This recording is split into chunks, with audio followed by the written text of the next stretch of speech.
welcome back to the live, Drew. I'm excited to have you. As people are starting to roll in, today's topic is the history of gaming. Absolutely. I'm not going to say that I'm any type of specialist in the history of gaming, but I do dabble in some of the ideas. And I'm also kind of excited for us to talk about not just the past, but also the future and what we think could be with gaming, and so where it could be heading and going. And that's just interesting how it is. So, all right, that's very, very, very, very exciting. Next week, my guest will be Mondo Davis, and we'll be talking about his predictions specifically for 2025. And then my guest the week after that will be Becky returning, and she and I will be talking about getting a channel started, how to ease into your marketing. And so these are all things. So we're looking back before we look forward. Okay, good. That's what I'm good at. So looking back. Looking back. Drew, for folks who don't know you, please introduce yourself and where you fit in the whole gaming equilibrium. All right, so everyone, my name is Drew. I also go by the account name of Welcome to Boardom. I've been creating content for 3, almost 4 years at this point now, and now that TikTok's back, it's actually going to hit the celebration of 4 years. So it's super exciting. So I'm glad that it's back for the little time being, or further on down the way. But what I would say is for me, for the past 2 years now, it's been over 2 years at this point, and I have been working with a manufacturing company called What's Games, and we help to mass print and produce games. And I've actually been on here. Seppi, thank you so much for the last time that I was here. We were able to talk about manufacturing and have that discussion and be able to go forward and talking with that. And so that's what makes this topic to be interesting. Again, I don't see myself as a major historian, but it's interesting to see as well. I will tie in some of the manufacturing aspects to it to see the tools and components that were made in the past and what people used and how that compares to today and where we may potentially be going. So that's my say so and my 2 cents. And so Seppi, thank you so much for letting me be here. Seriously, I'm so thankful to always be back here. This is always a great Drew, you are a warm bit of sunshine that I think anybody at a convention should allow themselves to have in their life. And so the reason that I asked Drew for this particular topic is the history of gaming has everything to do with the history of manufacturing. And we're going to talk about technology plus manufacturing, and where all of this goes. All right. So depending on who you ask, or which historical record, is it a game or not, we are looking at gaming starting somewhere either in 3500 BCE or 5500 BCE. Yes. If you decide you're going to look at Egypt or you're going to look at somewhere north of Greece, like in the Macedonia area. They had things that could be identified as boards, and before dice, they used sticks. Did you know that, Drew? Yes, I did. Yes, and that can be brought up a variety of different ways in the aspect of where they would use sticks, they would possibly use rocks, they would use all sorts of different types of things. And maybe it was just the fact of, they said maybe it was something along the lines of where they said, okay, we've used this for physical activities. Now let's do this for activities where we use our mind and we focus against one another or play as a group or something of that nature. Oh, you're way ahead. You're way ahead, Drew. Humans did not. All right. So you are, of course, correct. If you drop into history, Drew is absolutely correct. But we're talking about the way back times. And when you look at technological advancement and you look at gaming, you should really measure technological advancement in the number of free hours a human has as a society. So free Okay. hours are really considered things that they can choose their activities, not having to do with survival of the species, oh, or any of the other activities that they need as individuals to continue. This is discretionary time. Discretionary time. So Jared is touching on it. So the very first group of people who were interacting with things that we would consider to be games, especially for like the Egyptians, would be the people who actually had something that is accustomed to leisure time. Mhm. So your first Sinet out of Egypt is something that the pharaohs would play and the priests would play, and it was more about divination rather than gaming. Of But course. it had a little bit of that sort of leapfrog aspect that the pieces go as far as they want to. Like think about like prehistoric backgammon. Yeah, yeah, and that could be definitely thought into it. And the wild and interesting thing to me is of course that a lot of them, as Jared said, they were used for spiritual guidance and worship to their gods. The wild thing to me is how many of them are lost to time, as that's true. And so that's the thing Maybe is Jared knows this. Jared, is there like how to play Sinet like on one of the walls of any of the temples or inside any of the pyramids? I would think that would be hysterical. Or did they just assume like, well, it's it's all the gods know it's their game, so why not? Absolutely. In that. And that's the thing of it is the pieces that were used, like you said, they were mostly of wood or stone or something of that nature. Yes, lots of clay. There Yeah, is a lots of lot. clay. There's a lot of clay. There's a lot of bone in this era, and so, all right, Drew. Our next thing that we're going to jump up from that is, of course, the advent of dice. As somebody who manufactures dice or has that part of the games, when did dice roll into the human equation? Oh wow. Okay. That is a We're very going to play guessing games. All right. So Ooh, we're at okay. 3500 BCE, before the Okay. Common Era. So, yes, where do you think it, and the chat, you can sound in if you think you know when the first set of dice the first dice goblin shows up in the archaeological record. Okay. Okay. I'm going ooh, that's a good one. And that's because there is a oh, I want to say it's before, but this is my answer. Again, I'm not a history guru in We're gonna that. have fun with this. This is like a But game, yeah, yeah, Drew. well, This is okay. a game. Look, it's a game, and I have to win and be right. That's the difference.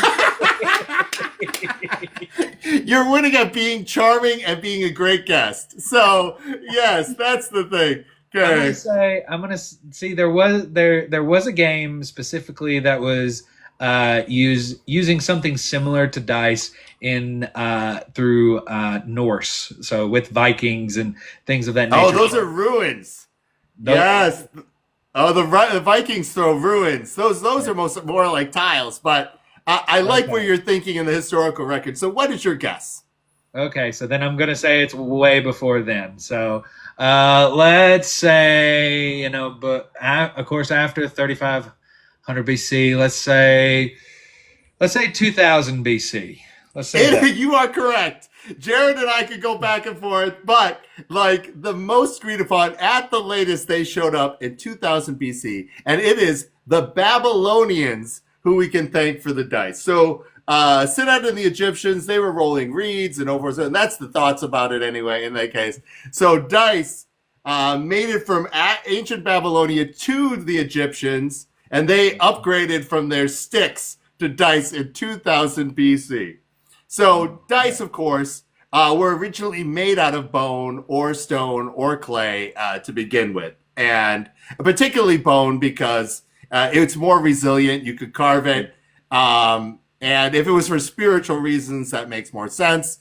Yeah. So throwing the bones, Nothing 2000 worse. BC.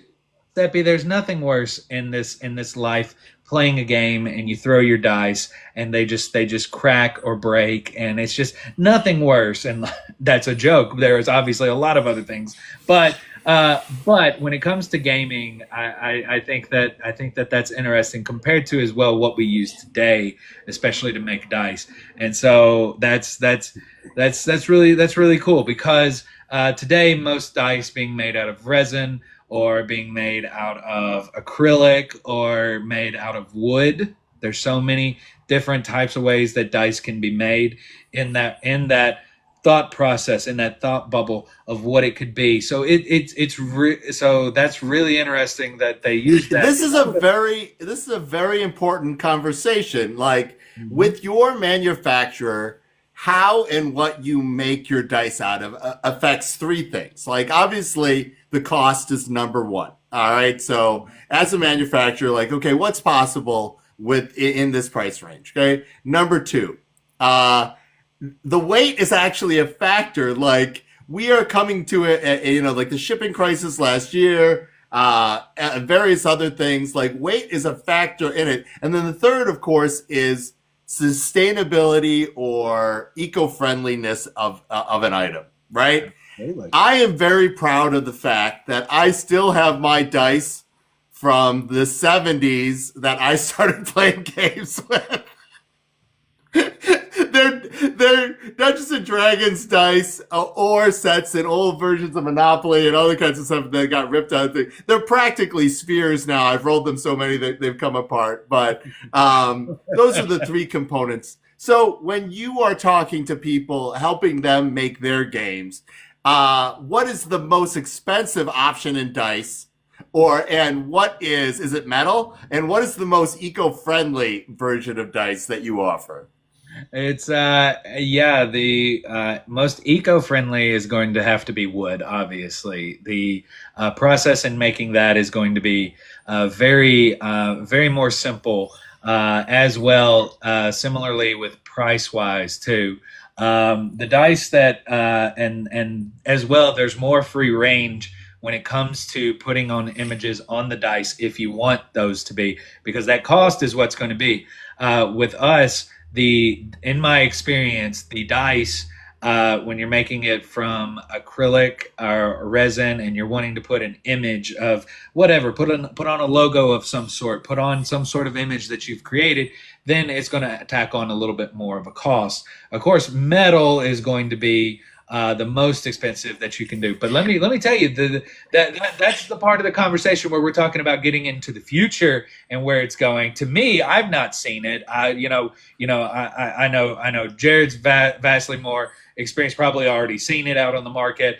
Seppi, you as well. You may have seen it too. But like I got to talk with our supplier for the dice when I actually went to China earlier this past month, and Oh, congratulations! they got to show me the different types of dice that can be made, making and showing all of that. And then they said, "Here, try this," and they handed me a die, and they said, there's a tiny button on the side. Push it, and it pushed, and it could light up. And I was like, I've not seen this yet. Oh my goodness, what we're doing and making. So that was, to me, that was just like, well, the future is coming. You know, it's here. No, it very much is. And like this week in particular, everybody should think about how quickly technology can change. If folks have not realized what happened to the stock market yesterday and with deep seek, go take a look at it. It is a very interesting story.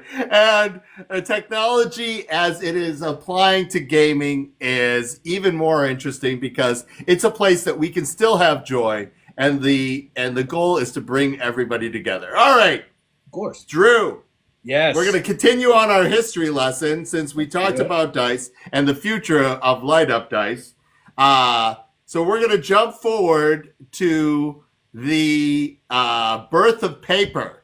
So, what year is the birth of paper, Drew? Wow. Okay. Uh, paper specifically. Paper. Paper specifically. I'm assuming that it's going to be papyrus. I know it's probably going to be papyrus out of Egypt again. Is that correct? Is that Well, I'm talking about modern paper, modern paper? like Okay, the like okay. fiber. So where do we say like fiber based modern paper comes from? Ooh, okay. All right. When did that start? Oh, I'm gonna say that it began.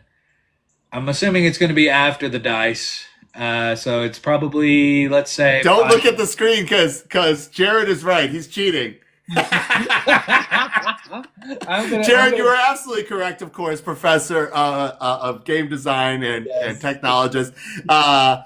So Jared's hint for you is it's China. So what year did modern paper show up in China?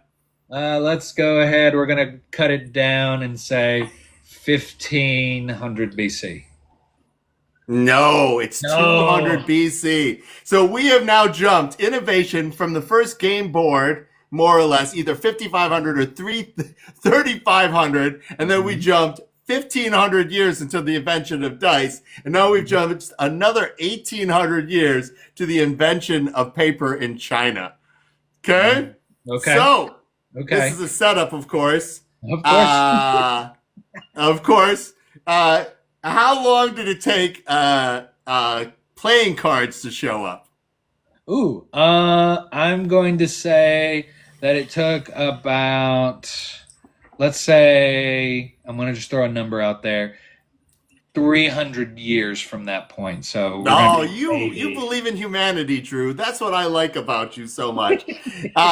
The answer is 800 years. It's 800 Common Era, AD. It's 800 AD I was is right on the when. AD part, of course. Yeah, so it is 800 years later.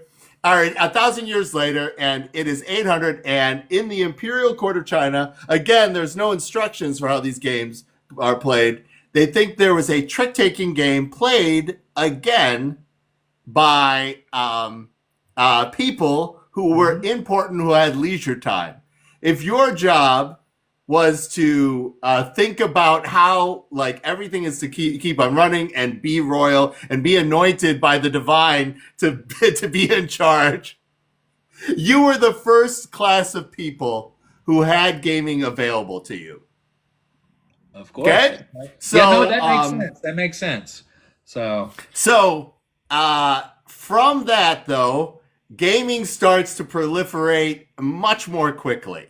mm, Okay, okay. so with shade from China, we're gonna jump ahead to what invention, Drew? The next mechanism that was not Yes, mechanism, but component that was made. the next piece of technology we did the board, which was of course clay tablet to begin with, or stone, Uh-huh. and then we went to dice, and now we went to cards. So I'm slowly picking up the history that is your day-to-day life, Drew. If you did not know, this is the historical record of what you do. On a day-to-day basis. What I discuss. So, what is Uh, the next most important part of technology that has to do with the invention of games? okay, so I'm going to say at that point it was going to be some sort of metal Yes, metal to do what though? to create specifically pawns. Mm, No. no, Okay. no. Okay. It is, of course, again, Jared sounding in. It is German printmaking. I should have Okay. guessed. I should have guessed that Yeah. specifically. So I was thinking more of component wise than I was actual process. That's okay. Okay, that makes we're sense. thinking we're now going to skip ahead to the High Middle Ages. Europe is rife with plague, and people are making pilgrimages to various places. And Mhm. guess who has a side hustle selling playing cards to religious pilgrims? To religious pilgrims. Mm. Who would that be? Obviously, way before Hasbro, way before then. It's Hasbro. It's always Hasbro. It's always Hasbro. It's always Hasbro. Uh, it's oh wow. Who is that going to be? It's not going to be I'm going to be honest, Seppi, I have no clue. Who would that be? It is Gutenberg himself, Yeah. the original writer of the original maker of the press. Okay, Okay. so it took Okay. him 25 years to get the press right, the Yeah. movable type press right, and he did a lot of things along the way to prove that that this would work. And one of the things that he did was make playing cards with somebody known as the master of playing cards. Now, why would this person have a pseudonym Drew? More than likely, either he was one good salesman or Because it's you, Drew. You're the master of board games, I right? never said that, Seppi. You're putting way too big titles on me. So, but I would say more than likely there was several games that were created through that in order to be possibly designed and printed. If I'm not mistaken, am I in the ballpark? That's why they called it No, that. you have skipped ahead in history already. So the Okay. master of cards was the person who was selling or the most up to date and nicest deck of the time. And the reason that he goes by the pseudonym, and historically you can find this out, is because it was considered morally questionable to have playing cards in the 15th century. Yeah, because it was But considered gambling. So oh yes, or divination, which is witchcraft. So these are all real problems, right? But board merchants on pilgrims wanted these things. Now, it is really believed that modern cards come from the Middle East and were brought back from Asia to the Middle East, and from the Middle East to Europe via the Crusades. Okay, that is yeah, where they pick these things up. They are the devil's picture book, as Jared is talking about, and so. But Gutenberg was on a mission, and if he could print it, he was going to do it. And so one of the things that Gutenberg was using his press for early on is indulgences.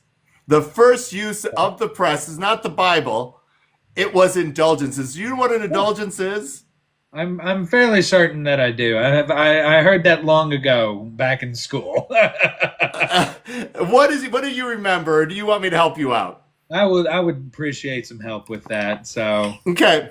I grew up Catholic, and way back in the way, you could ask the papacy to forgive your sins if you made a big enough donation.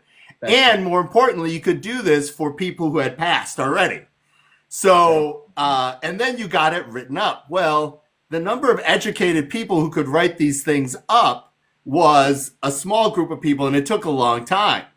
So, to mass produce indulgences, it was better to have a press. And that is one of the first uses that he could prove to people that this press had a lot of significance for the church. Later on, he would use it for the Bible. But the first one, it starts as indulgences. And before that, it starts in the history of gaming. It's cards for pilgrims. There are also some other things he did that for religious pilgrims. There are a lot of pilgrimages in and around the High Middle Ages because it was a dark time. Like there was multiple plagues. Like a third of Europe's population got wiped out by them. It forever changed us genetically. These are all things that ended up happening. and to All see, right. and to also know and see like the difference of what printing became, and to see that and compared to the machines obviously that we use today, where it is electronically ran, and it's such a interesting thing because let's see, how long ago was it? It was not too long ago. I went to see an actual what a press looked like. Not the modern one, but the historical one. and to hear and see what it was. Now it was yes, and I just thought to myself, I said, I see this like on a daily basis of I mean, I don't see it physically, but I do see it like through virtual, and maybe once a year I'll see it physically. But seeing how that cards and the paper are printed and how that has just so much evolved over time. It is such a beautiful thing to see of where we came from, especially with Gutenberg, and seeing how that was used properly. Because wow, we would not be where we're at today without that. So that was No, but just so you know, because you are a person who has side hustles, like gaming it has a real history of men with side hustles making it happen. and it hasn't changed for a few hundred years. And it hasn't changed. All right, so we're gonna jump forward to one of our first professional gamers. All right, my hint to you is that we're gonna jump forward to the 18th century, and we have our next innovation in gaming. What do you think it is? Now, this is an innovation actually in gaming itself. Okay. Okay, an innovation in gaming itself. So we're beyond. We're way beyond Go. We're way beyond chess. We're not talking about individual games now. We're talking about features of games. Features of games. So dice has already been made. Wood's obviously being used at that point. Yeah. Like this is our first intellectual property in and associated with games. The innovation is in this thing. It's obvious. I'm pretty sure it's not licensing by any means. Oh, the story does involve licensing. I'm glad you're close to the story. Okay. Okay. Let's say.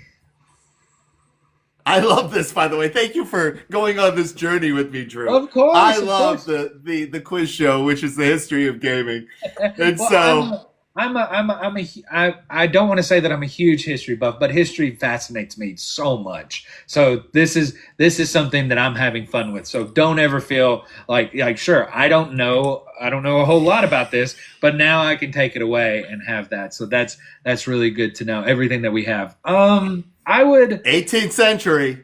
18th century. All the components have pretty much been made for the most part. So I have no clue what and licensing is included. If I give you a name, Okay. can you tell me what that innovation is? Sure. You ready? Hoyle. Hoyle. The according to Hoyle definition. Okay. Okay. So I'm assuming a rule book. No, I'm joking. It is number one. The innovation of standardized rules and a rule book shows up in the historical record because we talked about how many of these inventions in games did we talk about, and that there was no rule book. Right. It's our first rule book that we can definitively say shows up is Edmund Hoyle's A Short Treatise on Whist. And it is now, who 17... knew that I'm sorry, Seppi, I didn't mean to interrupt, but I was just making a joke. I was just simply saying, who knew that I was so old fashioned and old classical? I enjoyed the classics of not reading rule books and just making the game my own. Fun. No. You're like a cave gamer, Drew. You're like, I fit the look, so. So the history of gaming is more people making up or their oral tradition of rules than it is a standardization of rules. So our first standardization comes from Edmund Hoyle. Like if you want to hear about his life, it's a great deep dive. So he wrote this, and he was teaching whist to the nobles and the aristocracy, and he charged them 300. Oh, he charged them 1 guinea for a pamphlet that did this. And now, one guinea at the time, there's been some inflation. It's between $350 and $400 for a pamphlet. Okay. Which Okay. American I would president? buy. Which American president has a copy of Edmund Hoyle's A Treatise of Whist in his library? Like their personal library or the actual library? Yeah, yeah, the Personal. library that's a tribute to them as a president, and it's still in the historical record. Really? Okay. 18th century. Uh, let's say it had to have been. Is it somebody from that time period? Let me ask that question. Is it is it somebody from? You're not going to help me with that. You're not going to give me a hint. Okay. Okay. So let's say I feel like Thomas Jefferson was the one who could have been someone of that. Yeah, again, you're a little early. It's George Washington. Okay. Just think about 1776. Like, it's only Yeah. 30 years after this. It still might have market value. So, a printer, again, going to the a printer, bought the rights to do Hoyle's version of it. But soon people caught on that it was worth a lot of money. And so there were counterfeit versions of his pamphlet being sold, which crashed the market value of it. Hoyle ended up making out like a bandit because he had already gotten paid for the rights for this. And then eventually, to make sure that it was certified, and according to Hoyle not counterfeit, he ended up starting to sell them, and he charged the printer for each time he signed one. Wow. Okay. So he walked away with a pretty decent penny. So, as professional gamers go, the first person who is gaming as an industry, other than, of course, card makers and card manufacturers, and just so you know, card manufacturing has everything to do with the French Revolution, and you were talking about duty and stamp tax. Aces look like they are because I think it's King George. No, maybe let me make sure that I have the right king. It might be George, mandated that each ace of spades have the print company's seal on it so that they knew who to charge for the duty and tax. And that's why aces spades are all weirdly ornate. Yeah, that's always interesting. I've never looked into the history of that, but I do agree. They do all look like that. So All right. So, this is very important for what you do. And I know I asked you this before. What is the standard press sheet size for cards for what's? so for what's games, I don't have the size. I do have a sheet. If you don't mind, I can grab it and we can. Go ahead, grab it, and then you can show. You can show. You're like, oh, okay. All right. So,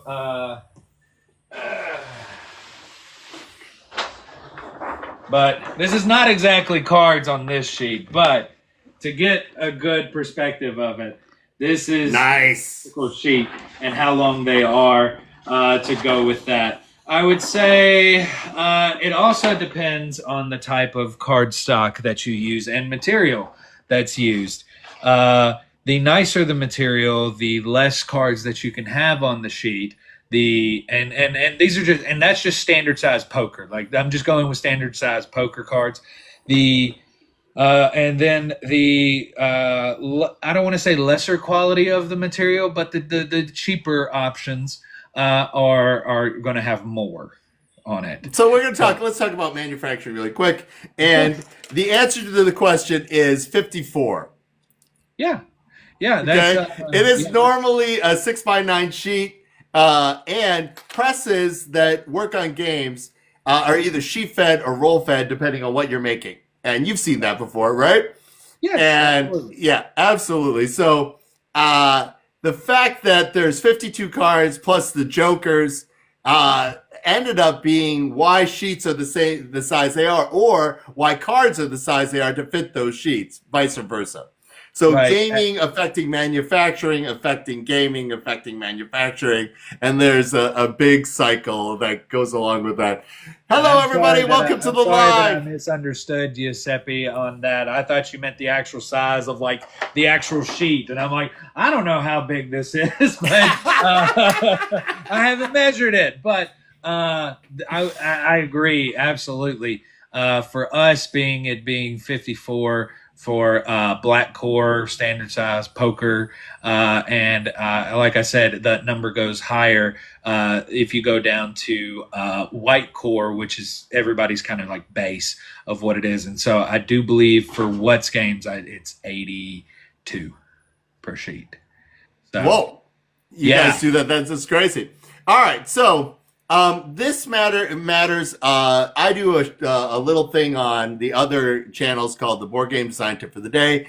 And one of the things I advocate for people is design to the kind of specifications that you would end up manufacturing to. So if you need a component count, it makes a lot more sense if your components match up for how things are manufactured. So if you need a number of cards in your game, that's why you see a lot of card games have 108 or 54 or any of those kinds of things, because they are taking the most making the most out of the manufacturing.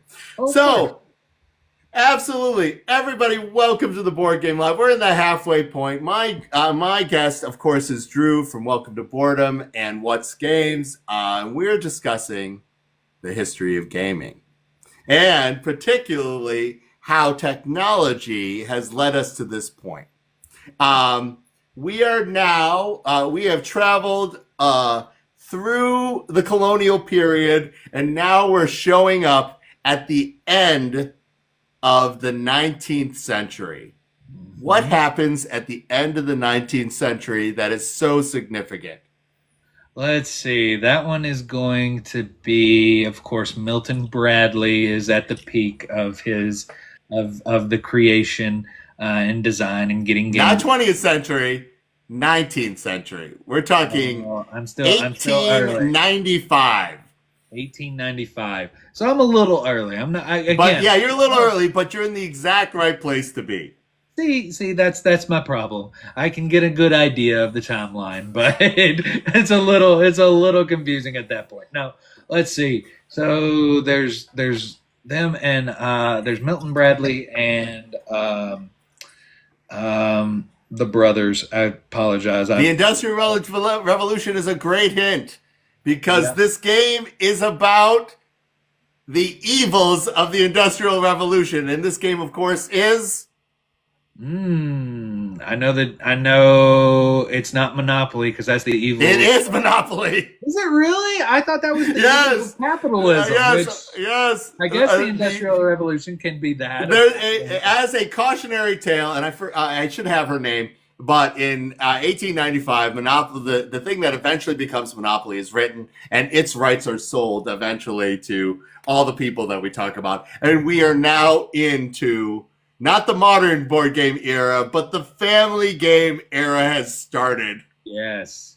Yes. And that is, and the print technology is taking cardboard and taking paper and printing and then adhering it to paper in mass quantity. Good? Yeah, absolutely. So that is the technology. The landlord game. Yes, it is the landlord game. Yeah, and only the rich win. And so it was a cautionary tale. The original game Monopoly wasn't about you being the best capitalist. It is about how capitalism is crushing your soul. Absolutely. And it used to be as well that there was a second game that Maggie had made, and I do believe that's her last name, is what it was, Maggie. But she made that second game, and the second game was supposed to show whatever economical beliefs that she had, how it could be beneficial. And it wasn't the coined term of socialism by any means whatsoever. It was a specific economic thing where it was more of oh yes, there is going to be somebody who has more money than you, who's going to be more of a winner in that aspect. but at least everybody's going to have a chance and an opportunity and win. Where in Monopoly, it is we're just going to keep losing until somebody actually wins. So The landlord is the only person in the landlord game. The landlord is the only one who wins. So that's very important because now we have manufacturing. We're going to do this, and we're going to skip ahead. The industrialists are really important to this story because bored industrialists ended up taking the game of whist to its ultimate form. And whist's ultimate form is which game? Drew? America's obsession in the 1930s and 40s was this game.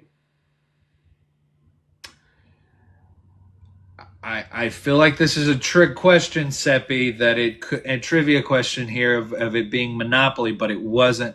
It couldn't be that. No one could play that much Monopoly. I mean, it was a big hit. I'll give Jared and I have our fun little disagreement back and forth about Monopoly. But Here's your hint. This, it was a hit for it to be around still to this day and printed to this day. All right, here's your hint.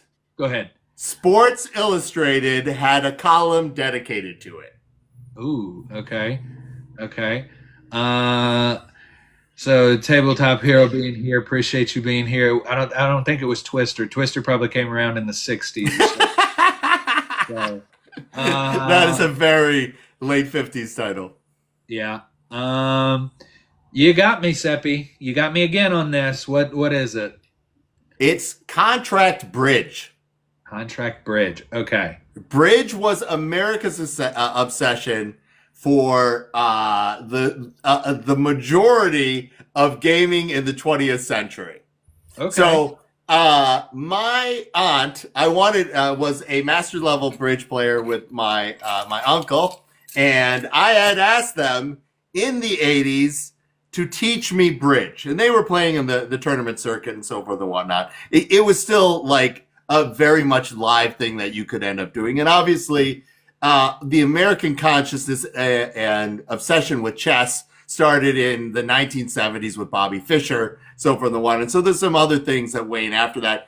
But I asked her to play, and she dumped 3 books the size of processing on me, or larger. They were probably larger. They were like programming manuals on me. She's like, if you read all 3 of these, I will teach you to play. That is intense. The gatekeeping for bridge was very serious. Like, bridge has this super language about bidding and understanding what goes back and forth and how the deck is played. Contract bridge in particular, to make your contract, is the ultimate form of it. But what is really important for people to understand that that was the standard for gaming. Like, gaming was way up here. It was not down here. Yeah, it was. I would assume that it was especially up there, especially if they were playing in the tournament circuits and whatnot. And so taking that pretty seriously. I mean, I used to help out with bingo nights in my local area. So yeah, they take that stuff very seriously. So, but still the concept of it being there. Yeah, there had to be a lot of, not had to, but there must have been a lot of gatekeeping in that regards, because they, them being adult players and playing at that time and at that point, because again, I think that there was again a transition, as you could see, from with like the landlord's game and Monopoly in the early 1900s and 1920s, and then you head into the 30s and 40s where those people have grown up. They're now adults and they're doing what they can to be sure to play and make sure, okay, this is not just us sitting down with mom anymore and having these, it's interesting to hear that. For social clubs, gaming clubs are some of the first in the United States for women's bridge clubs, men's bridge clubs, all these other kind of stuff. Now, Pat in the chat is talking about euchre. Now, have you ever played euchre, Drew? It is a particularly, if you touch the Great Lakes, you probably played euchre. So Canadians play euchre, Ohioans some, in northern Indiana a little bit, Wisconsin a whole bunch. Michigan, though, especially, can be completely surrounded by the Great Lakes, play euchre, where other places will play spades or hearts. And or Wisconsin also will play sheep's head. They'll play sheep's head, which is bizarre, like absolutely Its own insane thing. Its game. own thing. We don't talk about it. It's Wisconsin. So yeah. But I can't say that I have any other standard, any other. Well, and I say standard, but like I'm thinking more along the lines of just anything of poker. And of course I didn't play that as a kid, but it was of course when I was older as a young adult, I did play poker, and I played. There were a lot of card games, Go Fish, all of that. Well, you're of that age. Like Texas Hold'em got everybody's attention. We're gonna skip to that in a little bit. All right, so we're smack at the end of the bridge era, and now we're gonna have like it's the era of the family weight game. So we have the 50s, the 60s, and 70s, and you have things like Uno, Clue, like more like refinements of Monopoly, Sorry, all these games that even America today, like 80 plus years later, or 70 plus years later, people think of like board games. Like one of the most interesting thing I had told somebody, like, hey, they asked me what I do. I'm like, I make board games. And they looked at me like, people do that? like every board game that could possibly be made has already been made. That was the look of them. Like, do you need another Sorry in the world? Do you need another Mousetrap? All right, so we are skipping ahead. I agree with that. I actually had that earlier today in that conversation where someone said, "Oh, there's more games out there," and I'm like, "Yes, there are tons more games out there." And as well, the fun conversations are the assumptions that are made.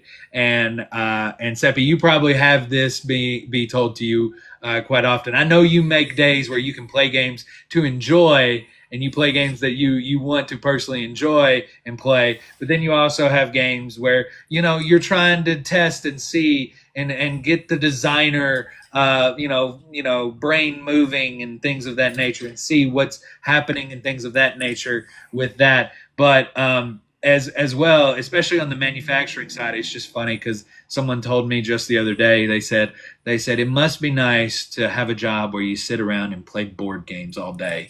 And I said, I don't play board games all day. I said, I would love to play board games all day. But I said I got to talk about the boring stuff of paper, plastic, I think I can count the number of people who get to play board games all day. Like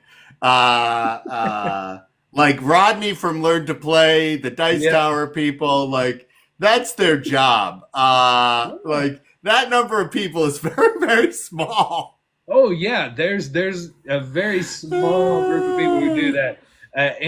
Us as you as an industry worker, myself as an industry worker, we have different things that we go about and do in that space, because obviously you and I play games. Obviously we play games that we want to and enjoy, and it's like, oh, I've been wanting this. You backed with your own money on Kickstarter, or you bought at a store, or whatever, fill in the blank.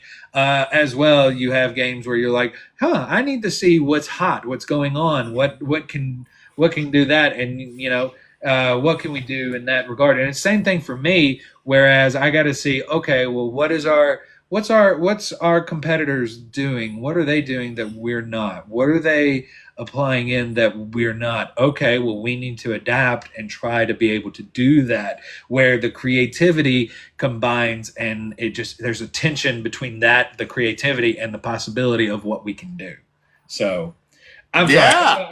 I'll get off that, but that's a funny thing. I get a little passionate about it because I was like, I would love to sit around and play games all day. I'd love to be a Rod dice player. Let's You like know? other people like Fritz Fried gets to Vada Vatil like Yeah. from Czech Games he gets to like there's a certain echelon of designers who get to if they want to as well. Yeah.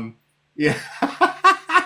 So Like I am not of that echelon of people. I get to play test maybe twice a week on a good week, and then once a month I will get to play games brought to me by my board game sommelier, who's basically saying, "Hey, you should play this because it will make you realize what is hot in this area." And I'm like, "Oh yeah, that's really good." I yeah. never get to play games at a convention that aren't our own games. I love our games, so but mostly that's demoing. So yeah, that's a crazy thing. All right, we're almost there. Okay, Of course. so late '60s, 1970s starts what innovation in gaming? It's innovation. I don't know, but I do see the theme heading back into the family aspect of it, where, like you said, before the 30s, it was family. Went to the competitive playing bridge, and not that it left the families, but when people were off at war and things like that, they'd sit around with their buddies and play. So it became more of a social than just a social family. It became social with friends and other people. And so going That's back, social clubs in and around gaming. exactly, But this yeah. game in particular, there's an argument that modern gaming starts with this game. It's a few years before Catan because Catan was 95. So am I right? Am I right? Am I? Yeah, Am I? yeah. Okay. Okay. Yeah, but we're late 1960s, early 70s, and that of course is Uh, no, not Battleship. oh, critical fail. Critical fail. It is Dungeons and Dragons. Yeah. Dungeons and Dragons Yeah. is of this era.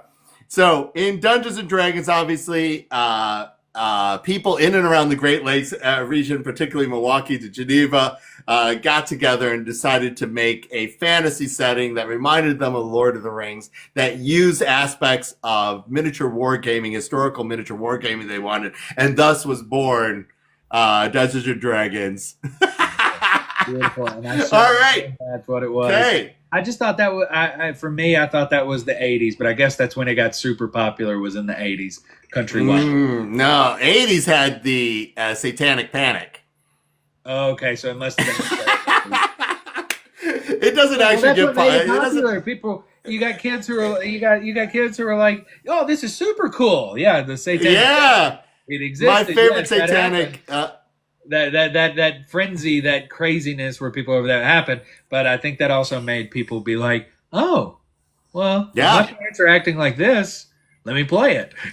My favorite media bit, of course, is who stars in the quintessential Satanic Panic movie called Mazes and Monsters, who loses his mind at the end of the movie, forgetting himself completely and becoming his character. What actor plays that character? Oh, I have no idea. I've not even heard of this movie, so I need to It get. is Tom Hanks. Tom Hanks Oh plays wow, okay. the college student who loses his mind to Dungeons and Dragons, and his career. Whatever happened to that Tom Hanks, Drew? Did he ever do anything good? So, I've never heard of it. all right. One So hit we're wonder. gonna jump ahead. We're gonna jump ahead to the next innovation in gaming from gameplay, and the hint is he sold the rights to this so he could make the game that he actually cared about, which was Robo Rally. Which was Robo Rally. I don't know. You threw me for a loop on that one.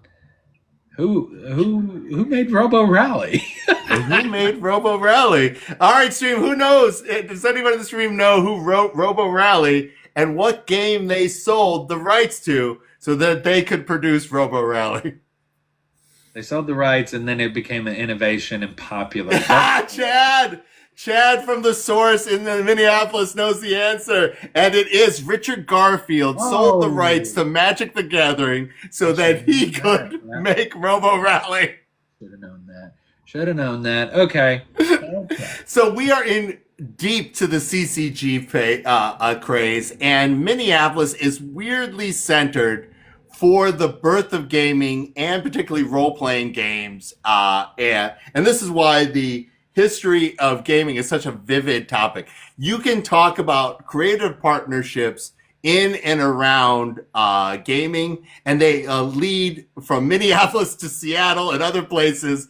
And one of the games that was the third largest CCG of that era, it was called On the Edge, which was made in the role-playing universe of Over the Edge, which was a surreal David Lynch-esque approach to like factions warring on a weird time island. Like Lost is based on a sort of situation that Over the Edge is. Okay. So we have gone all the way to the CCG craze, and everybody thought that CCGs was going to wipe everything out. Okay? If you did not know that CCGs was the game, everybody was going crazy, and that was the thing. But then that bottoms out. Okay? Okay.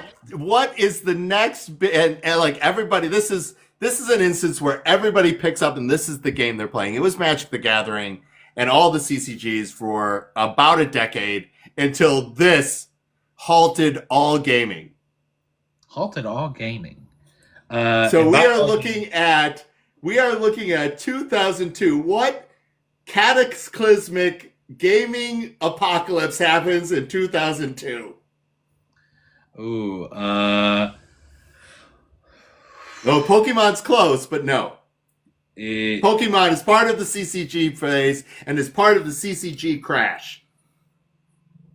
So it's a part of. So all of these were a part of the CCG crash. So what happens in 2002 that takes over all gaming life, Drew? And I know you're really young, so this seems weird to you. But 2002, this thing happened. I want to know. I want to know. And so at this point, I'm guessing. So, but I don't know. What Chad, do you know what happens in 2002 that causes all gaming to come to a screeching halt?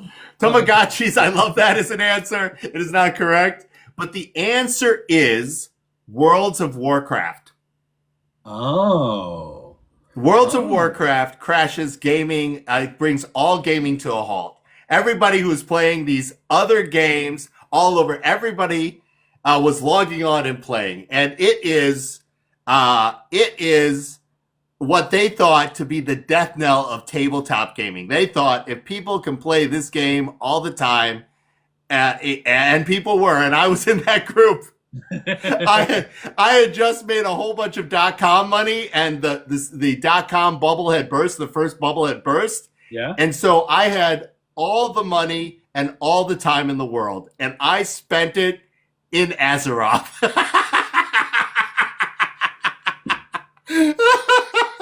Oh.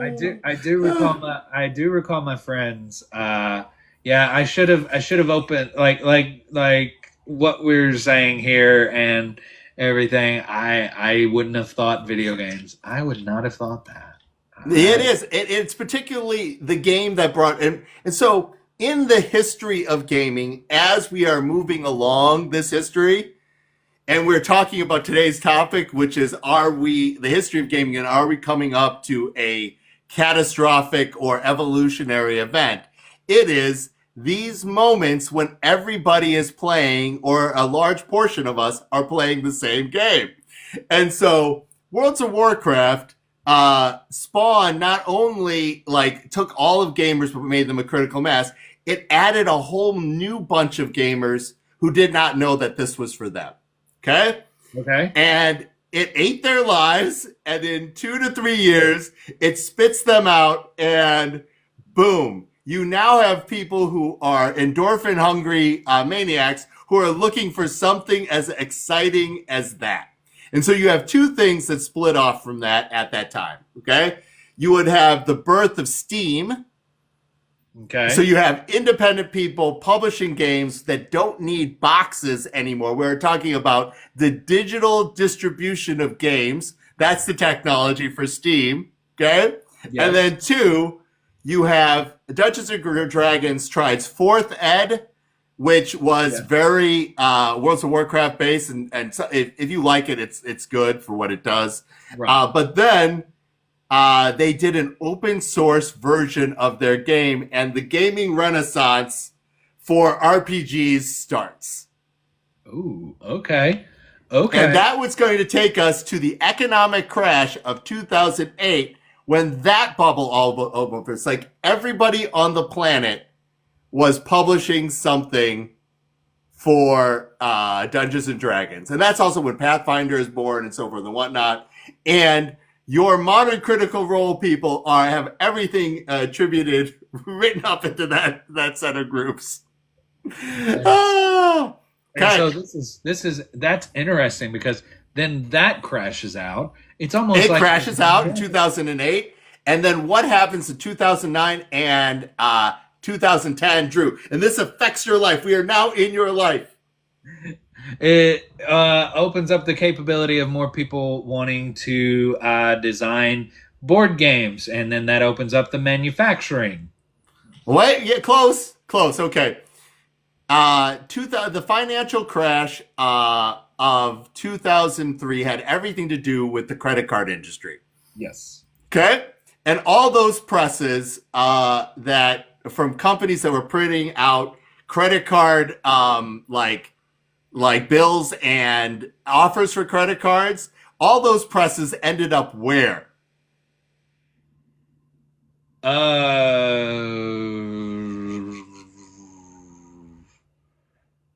Repeat the question, Seppi. I'm sorry. Let me. Okay. So we had an economic crash in the mid 2000s. We had the economic crisis. Everybody remembers that. And that was fueled by bad lending. And so, yes, you are totally allowed to guess, by the way. Yes. And it was the print industry in the United States was completely about like making junk mail, and particularly credit card offers were the number one thing that were being sent and offering people money, like free credit cards for everybody and so forth and whatnot. Well, after the economic crash, the print industry shrunk to 1/4 its size. 1/4 its size. So 75% of those presses had to go somewhere. Where did those presses migrate to? Oh. Ooga chaka! Okay, that makes sense. Yeah, they of course migrated to other countries. Yes, and which country in particular bought these presses? China. So these presses that were modern and new, and these are like huge, multi-million dollar things, and they got bought up at wholesale and taken to China. And so we have all of this print manufacturing availability in China now. And what other thing happens then in 2009 and 2010? I have no clue. Tell me, Seppi. It is the birth of micro-lending and crowdfunding. Oh, okay. I didn't know it was that. I like the rise of MOBAs. I wish I played so much Heroes of New Earth. I loved it so much. I love a MOBA. But yes, so we are talking about the birth of micro-lending. And so it allowed people like me to ask people like you to give me money to make games like that. Yeah.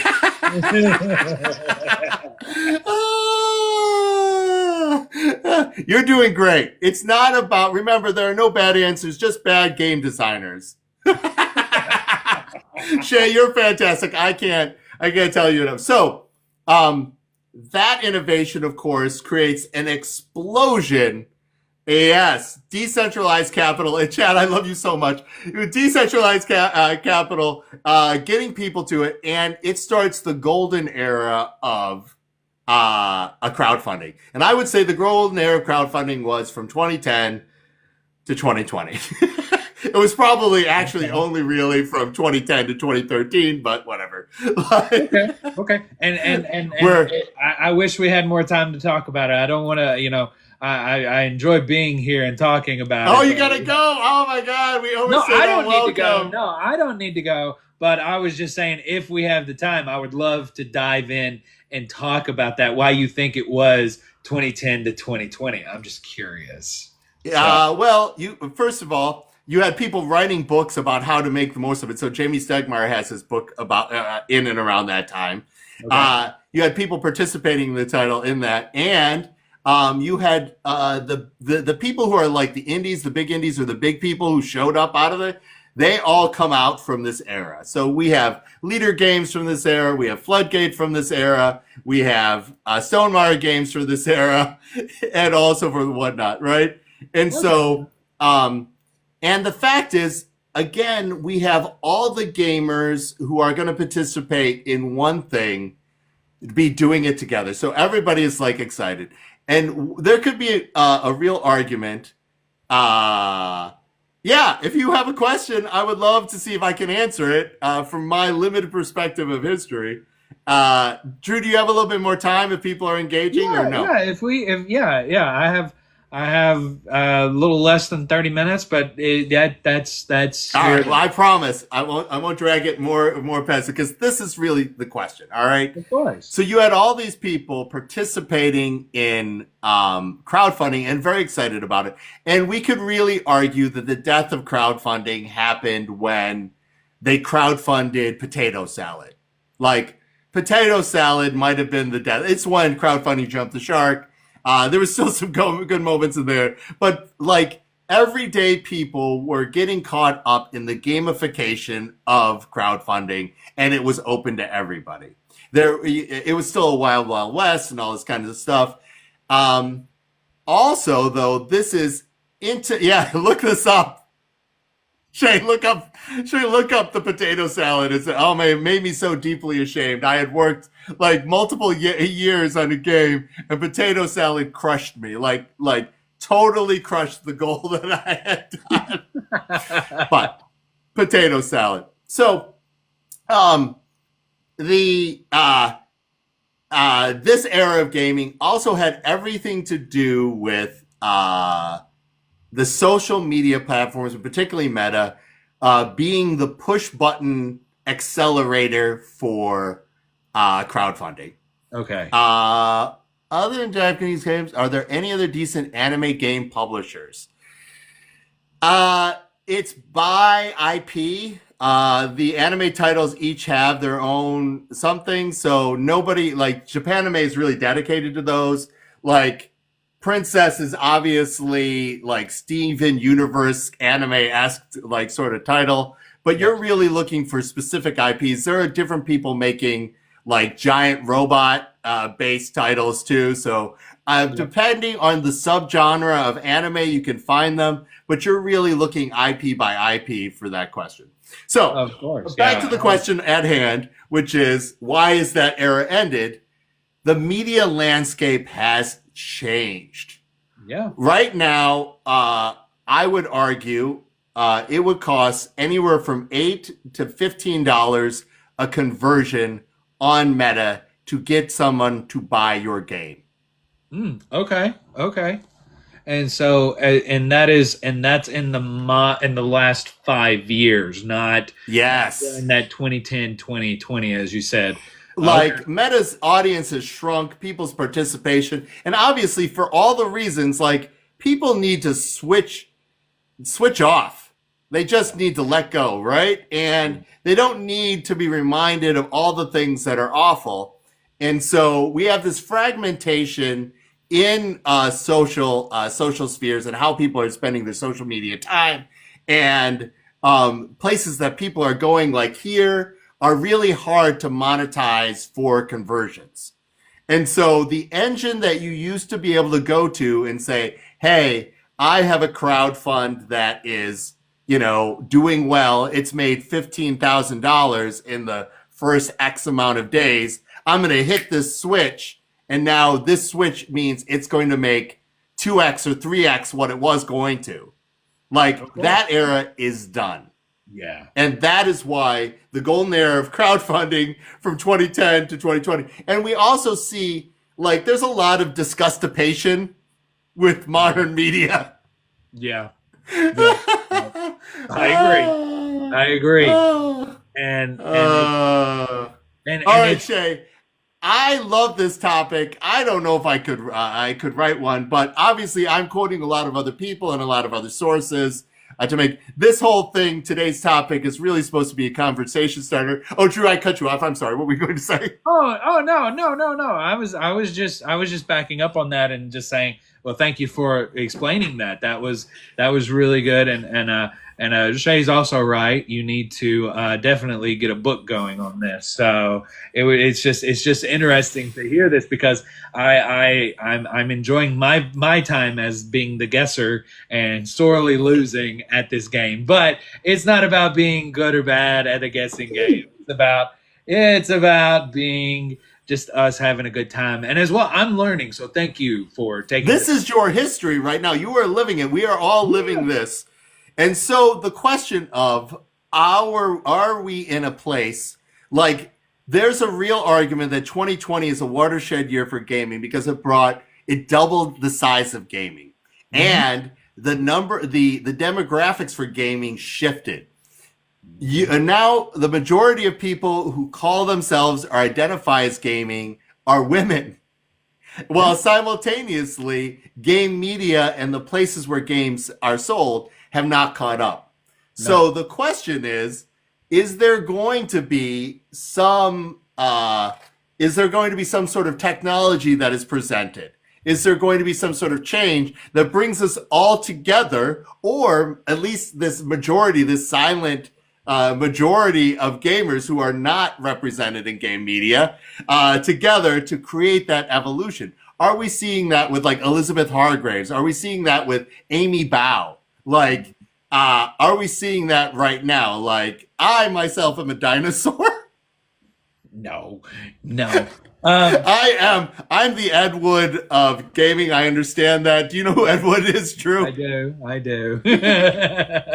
This is my Plan 9 from outer space, except for it won a game of the year and got two top tens. Congratulations. Maybe I'm more the John Waters of gaming. I don't know, but yes. Good. So to your question, that's a great question. As long as we continue to have people who are pioneering and trying their best to make availability in those spaces and to push themselves into those spaces, because it is so simple for people to just become and get used to the normal of whatever they call normal is whatever that it is. And by that meaning, we are creatures of habit. We get into the same type of people. And of course, if you're owning a store and a business of things of that sort, you want people to continue to come back. So you accommodate however that it may need to be. And it's so easy for people to go to the same store, do the same thing, have the same people at game night with game group. And it's just a whole different aspect of it. But I do believe as long as there are pioneers, as long as there are people who are taking the necessary steps to do that and make their voices be heard and make it be there in that space, they will be able to do that. And so Amy Bao, Pink Tiger Games, is that correct? Yes. Yeah, about Amy. It's BAIO. BAIO. Yeah, that's it. Yeah. And so Amy writes a particular conversation starter game. And that is like, is it on the border of game versus activity? Like Hurt Party, the game of bad apologies, is her latest. Like, think about a sort of a more emotionally engaging, like party game. And so these are its own genre, and Amy is really at the forefront of this genre. Think of somewhere where board games and role-playing games are sort of meshing, except for you play as yourself or some version of yourself. Where Elizabeth Hargraves is writing like gamer games for gamers, so forth and whatnot. But like, I think Amy's great. Absolutely. Yeah. Amy's fantastic. Elizabeth Hargraves is fantastic. And it's not just it's not just a space that's welcoming for just women. It's also a welcoming space of people of different skin color, and as well people of different sexualities and whatnot, and different Oh, genders. An opening of that, and we're going to open up that floodgate of it. But that's the one thing that behind the scenes, behind the scenes is one of those things. I just, Seppi, I don't care. I care about you individually because I know you and personally, but whoever's at my table, I hope that they are welcome to my table to play. I hope they never let's feel talk. left Let's out. talk a little bit. Let's talk a little bit about that, the wrap up, and on what you say. I want to build on what you said, Drew. Of course. Um, if we're talking about is there an evolution in gaming, we should really be talking about where is gaming succeeding in creating environments nobody else can see. Like before, it was like role playing games, and then it was card games, and then it was the massive online game, and then it's innovation in funding and all. We're producing anything, and the thing that we are doing now more successfully than other groups of people is getting together at gaming conventions. The gaming convention industry is exploding. And we have small conventions, we have medium conventions, we have big conventions. People are trying it on. Like some conventions aren't working, but most of them are growing. And it is about bringing people together of all walks. And I did not think originally back in 2002, I did not think you could make friends online, but I still have friends from Worlds of Warcraft.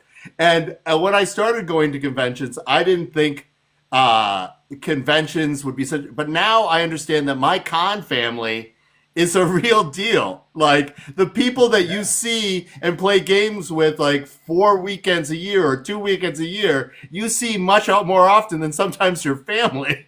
Yeah, and it's a beautiful thing. And look, here's a beautiful story. I have people who I know I could contact as well. These people who I see at the conventions all the time, and I can contact them if need be, or if whether I may be personally going through something or something like that. And that's a odd, weird thing to say, but that's the family and friendship that we build together and comes together. A more recent example for you. I told you I went to China earlier this year or this month, and I ended up having a 22-hour layover, Seppi. 22-hour layover in Dallas, and Oh my God.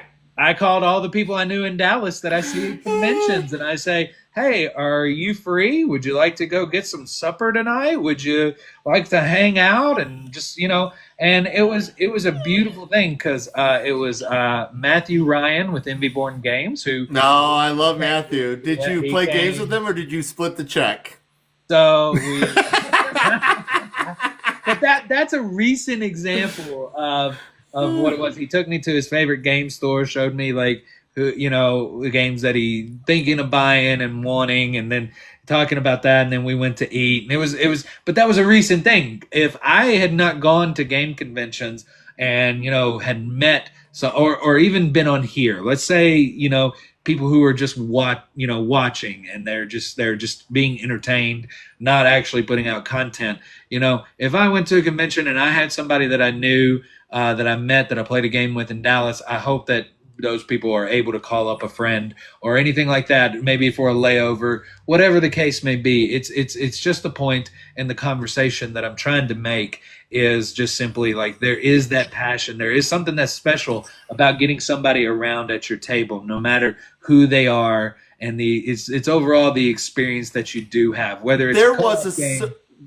yeah, Go ahead. there was a sociological experiment after Brexit where people like do an activity together and do this before they shared their views on various things. Mhm. And it is proven that people are more likely to listen when they share a laugh before they share like the reminders of their disagreements and so forth and whatnot. So to your point, Drew, that is very much the case. Like gaming brings people together. And if we're going to talk about the evolution of gaming, then we are talking and why the social need, the idea that we're better together and we're in it together is the mother of this particular invention.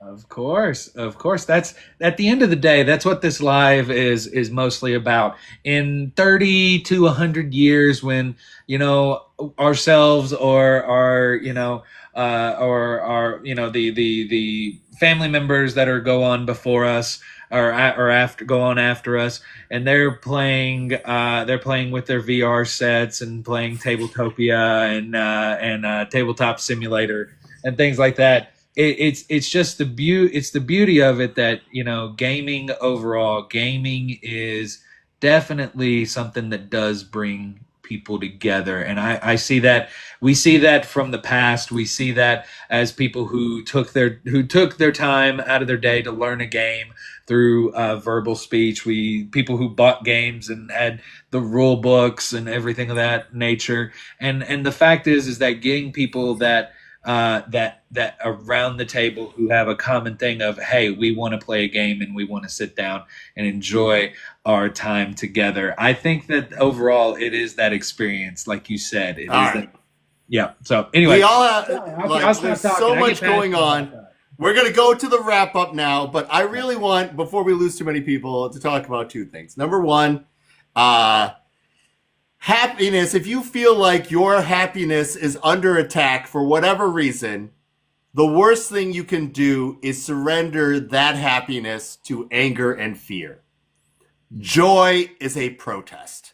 So going out and finding someone to be a distraction with, to have a laugh with, is the greatest thing you can do to combat the everyday insanity that we seem to be living. Like, the answer is go find some joy. And somebody else, like, if you could share a laugh, it will shake loose some of the dread that you are feeling for whatever reason. And if you can connect with somebody else who's fundamentally different from you, that level of perspective will help shake up and make the world a little bit better place. All right, Drew, we're in the wrap up. Where can people find you next? Of course. So you can, of course, see, as long as we have TikTok, I'll still be posting here. You can find me on Instagram. You can find me on YouTube. I have more YouTube content that's going to be coming out. As a matter of fact, Seppi, it is going to be with yours next. And so, all right. Speaking of which, that's February 4th. Is Kaiser Cucumber. Drew, are you going to have some content in and around my crowdfund for Kaiser Cucumber? I will have a how to play video, a whole YouTube how to play video coming out about Kaiser Cucumber on Tuesday. It will be out on Tuesday morning. And then as well, I will try to get any others as much as I can before then, Seppi. But I'm just letting you know that is definitely on the list of what's coming up. Stop telling people my cucumber is inappropriate. But this is a very fun game, and I'm super excited to be able to make content over it. So Seppi, thank you for allowing me that opportunity to talk about it. But that's the things that are coming up. I will be posting more long form content on YouTube with Welcome to Boredom as well. Be sure to come see me at a convention. I'm going to all the big ones this year. I tried to get sneaky. So am I going to see you at Gamma? You'll see me at Gamma, yes. Oh, you guys should see me at Gamma. Please, Drew, make a point of bringing me your fanciest sample pack so we could talk about, ooh, look at the fancy. That's one of my favorite things to talk about manufacturers is when they show off. They're like, they bring their A game and like, this is the thing. This is the thing that you should be thinking about. If you're going to be there, I will be showing up there on Sunday. So for the whatnot, also, I'll be there for 2 of the days of 2D Con here in the Twin Cities. I will be doing a lot of content daily in and around the crowdfund coming up. Next week, I have Mondo Davis continuing our discussion as we've caught up to the present. Mondo Davis and I will be talking about the future. He had a blog post where he talked about his predictions for 2025, where I'm going to grill him on those. And then the week after that, we're gonna talk to Becky from Rainbow Bunny Bop, and we are going to talk about starting that journey, like marketing your stuff, like how do you ease into a channel. All right, Drew, any final thoughts? Seppi, again, it's always a pleasure to be here on your live. I'm very excited anytime that you ask me to be here. So thank you so much for that. And it is truly a pleasure, my friend. And as well, I wish you the best in your upcoming Kickstarter that's coming up.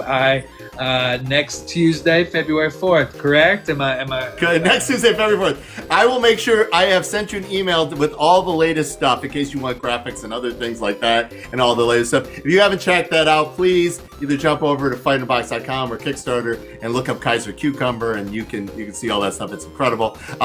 This game we're very excited about has a $15 jumping in point, and it's also our first time to participate in Zine Quest. If people don't know, Zine Quest is RPGs, small zines. All these indie people get together, celebrate each other, and encourage everybody to do that kind of stuff. And that is absolutely great. Okay, so thank you so much, everybody. That's going to be, we went long, but it was totally worth it. Like, the history of gaming is long. It is. It takes forever, but it's fun. But I'm serious, everybody. Remember, joy is a protest. And everybody, stay safe and have fun. Bye, everybody. Bye, y'all. Yay.